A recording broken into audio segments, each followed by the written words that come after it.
Planeswalkers, Trainers, Duelists, and Tamers. Welcome. Today, I'm going to be doing a deck profile for my Yu-Gi-Oh! GOAT format Dragon deck. But before we get into that, really quick, my friend Brody, that I've actually been playing GOAT format with, is moving to Japan, and he's a little bit nervous about it. So I am going to wish him good luck on his journey in the comments, and it would mean a ton to me, and I'm sure a ton to him, if you could leave a comment as well, just saying, good luck, Brody. I'm sure reading a bunch of comments from people would really make him feel a little bit better about, this huge undertaking that he's so nervous about. But let's go ahead and get right into the deck profile. So GOAT format is the April 2005 version of Yu-Gi-Oh! So you play with the ban list at that time, and you play with all the cards that were legal up to that point. A lot of people really enjoy this format. It's slow and methodical. It's kind of like chess more than like modern Yu-Gi-Oh! Or other, competitive card games are. It's a lot of back and forth. There's a lot of interaction. There's a lot of micro decisions, and it's on top of being fun and skillful gameplay. It's a ton of nostalgia. You get to use some cards that aren't even legal to play with anymore, or they've been entirely power crept out of the modern Yu-Gi-Oh game, and it's been a ton of fun to play. I've been watching a lot of content on it. I've been playing at my locals in between rounds, and it's been great. And my deck is really where I like it, so I figured now would be the perfect time to do a deck profile on it.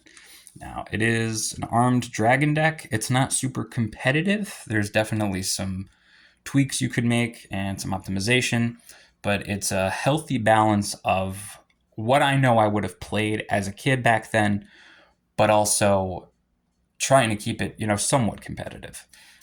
When I was young, my mom bought me the Dragon's Roar structure deck from Toys R Us, and that was the first time I was playing with kind of a cohesive strategy, right? Back then, it's like maybe once in a while you got a booster pack or two, and you pulled a card, and if the card was better than the rest of the cards in your deck, you put it in the deck, and it was just, 40 cards of good stuff, right? The best cards you owned.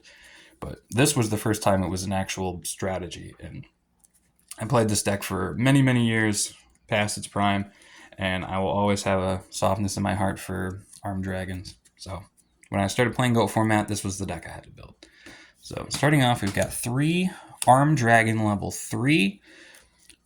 During your standby phase, you can send him to the graveyard, and you can special summon armed dragon level 5. We've got 3 of those. He's got 2400 attack, which is just as big as a monarch. His effect lets you send a monster from your hand to the graveyard to destroy a monster on the field with less attack, which is pretty handy. And then if he destroys a monster by battle, at the end of the turn, you can send him to the graveyard and level up to level 7.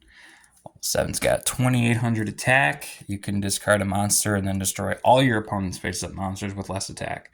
He's really powerful if you get him out, but he's not super consistent. The only way to get him out is level 5's effect, and you don't want him just kind of clogging up your hand. So I just play the 1. And then 3 copies of Mass Dragon. When he's destroyed by battle, you can get a dragon with 1500 or less attack from your deck and special summon it in attack or defense mode. That's a big difference from a lot of the attribute type recruiters and a lot of other recruiters in the format.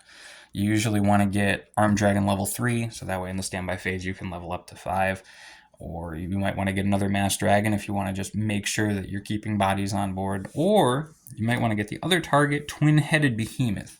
He's got 1500 attack, which isn't awful. And if he's destroyed and sent to the graveyard, you can special summon him back at the end of the turn with weaker stats once per duel. So he's pretty handy if you have like a level 5 stuck in your hand, and maybe all your level 3s are gone, or you want to make sure that that play goes off. You can just bring out the Twin-Headed Behemoth. Maybe they'll kill him. He can come back at the end of the turn, and then you could sacrifice him for Armed Dragon level 5 or maybe a different tribute monster. Yeah, 3 Luster Dragon. This is just such a sweet card. 1900 attack, 1600 defense, one of the highest stat lines for a level 4 monster of that era, and it held that title for many years. 1600 defense is a lot. 1900 attack is real lot. There's no drawback. There's no downside. It's just good, clean attack. This is a threat. They have to answer this, or it's just gonna, start taking chunks out of their life points, start running guys over. And then I got one more 1900 beater and Spear Dragon. He's got piercing, but then he shifts to defense mode after the fact. But I like the 3-1 split here. I definitely want 4 just big 1900 attack guys, and I think the 3-1 split is the way to go. And for the non-dragons, we've got Breaker. Breaker is just, unless you're in a dedicated combo deck, pretty much just too good to not play. He's 1900 with a counter, then you can remove the counter to destroy a spell or trap on the field. He's dark attribute, he's strong, he can remove, pesky trap cards. Too good. Then we've got Sangan. When he's sent from the field to the grave, you can search for a 1500 attack or less monster from your deck and add it to your hand. Sometimes that's Mass Dragon or maybe Twin-Headed Behemoth, but most of the time you're going to get this Sinister Serpent. During your standby phase, if it's in the grave, you can just put it back into your hand. It's mostly good for, sometimes you can pitch it to the Armed Dragons to pop something really weak, or it's good fodder for Graceful Charity, or to play around your opponent's Delinquent Duo. Just kind of keep advantage. And then the last monster we're playing is Jinzo. He doesn't have a ton of synergy with the Dragon deck. If you wanted to build like a Horus level up deck, it's pretty good there because you're negating traps and spells, and that's really backbreaking for your opponent. But here, this deck is really focused on aggression and being able to just kind of chisel away at your opponent and then play Jinzo and make sure none of their traps are going to go off, and you can kind of just secure a game with that. Is just a really great feeling. Jinzo is an iconic card, one of my favorite cards. If there's an opportunity to play Jinzo, you gotta play Jinzo. Moving on to the spells, we have the Unholy Trinity, the 3 best cards in Go format. Pot of Greed, draw 2 cards. Graceful Charity, draw 3 cards and discard 2 cards. And Delinquent Duo, pay 1,000 life points, discard a card out of your opponent's hand, and then they have to discard a card out of their hand.